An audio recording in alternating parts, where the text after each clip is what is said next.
davyjsparrow.com. And can you guys stick around for one more? Sure can. I'd love to, Jim. Okay. Pam, I know you have an incredible story for us. I do. We had the opportunity to spend some time with the 49th Indiana Company F, Indiana's most recognized Civil War reenactment unit. If you've been to any of the festivals lately or spent some time at Conner Prairie, you probably met them. Go behind the scenes with us as we explore the art of reenactment. Ready. Aim! Fire! Shoulder, arm, quarter, arms, in place, rest. Nice job, guys, nice job. I have a big desire to learn more about American history. I think I'm a little bit unique in the sense that I'm Latino, so I don't have any roots to the south or any roots to the north. It was purely a love of history that made me want to go out there and reach out there and learn more. And I think that's actually the greatest thing about this. You're right in the middle of it. I can tell you what 400 guys in wet wool smells like. I can tell you what cannon fire smells like. I've tasted black powder in my mouth by accident, of course, you know, it gives you something more than just a textbook, something you would learn more than just watching a movie or a documentary. So it really gives you a different flavor and a different take on it. So. The 49th Indiana really strives to be one of the best drilled units in the Midwest. So we spend a lot of time drilling. We spend a lot of time doing particular drills that maybe are not done as frequently with other units. Everything from skirmish drill to bayonet drill. We've found that that not only helps attract people to join our group, but also it's helpful in instructing the public about that period of time because it seems to attract the public when we go out. Once I saw this, I became interested. It almost becomes like an addiction. You see it, you try it, guys start doing some different things, and you want to belong. You want to participate, so you're willing to take those extra steps to do something a little bit different or to try something. And I detest these shoes. I absolutely hate them. They feel awful, but I'm wearing them, right? And you're going to have to if you want to go out here in March. But because I want to be part of the group, I want to share, I want to teach, and I want to learn. I want to see how sore those soldiers' feet were. I'm going to go out there, I'm going to put these shoes on. So I don't think it's something that you make a note of and you say, I'm going to really try this. You just start to become absorbed in it, and before you know it, you got a couple different jackets and several different types of pants, and you know you're willing to do whatever everybody else is doing as well. So. What you're out there in the field and what we're doing there is just a small part. We're actually firing and showing a battle's probably 30 minutes at best in some instances. But the rest of the weekend in the reenactment is camp life.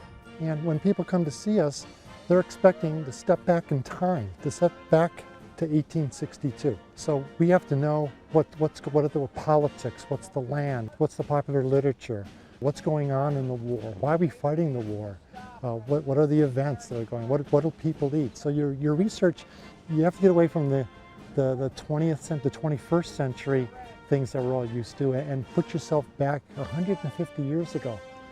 All of the folks that are in our group still have a tremendous amount of passion for American history, and I think almost to the person, every single person in the unit has a little bit of a teacher inside them, and they like going out and being able to instruct and educate folks about that period of history. And I think when we do that, that's really what drives our passion to be as accurate as possible, because we want to make sure that we're communicating and educating and teaching how it really was back then in that time. There are some people that are really truly here because they feel like they're able to teach history, and I certainly see that now. To put your hat on a kid, to let him hold your gun, put your jacket on him, the feeling, the look in his eyes, the way they light up is just tremendous. And so I never expected to get that joy out of being able to share and to teach, but that's the part that I think is the most surprising. Kids are so into that. They go home and they look at these things and it gets them interested in history, and it just creates that spark in them, and they want to study history then. And it's just a really neat thing seeing that in a kid. You get them hooked on that stuff. And it's just a really neat experience to do that. The Civil War, I think, is so romanticized, right? We talk about the legends and the history and the stories, really.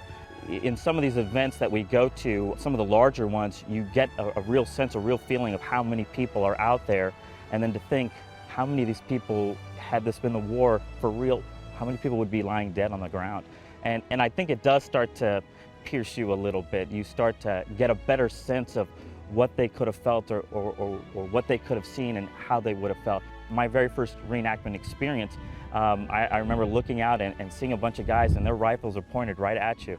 Now, of course, they're blanks, but just the fact that those guns are pointed right at you, you become jittery a little bit. And so again, it doesn't quite take you there, but you certainly now start feeling more of that emotion, and you start feeling just a little bit more connected to what that soldier may have felt.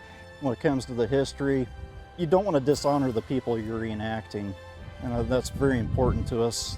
Most of us have ancestors that fought in the Civil War, and you feel a strong tie. You can't help but feel a bond with those men.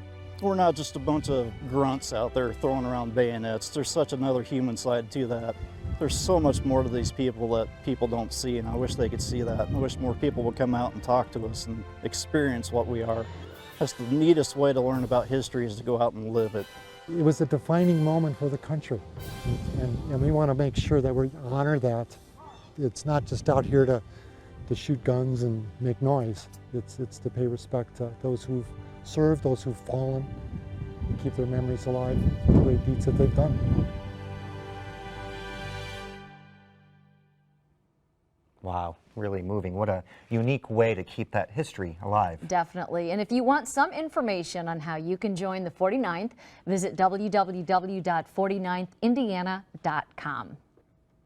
Well, Pam, that's it, not just for the show, but what we call home right here, too. Yes, yes. This will be the last time for the diner, but we have an exciting summer ahead, so be sure to tune in. Have a great night.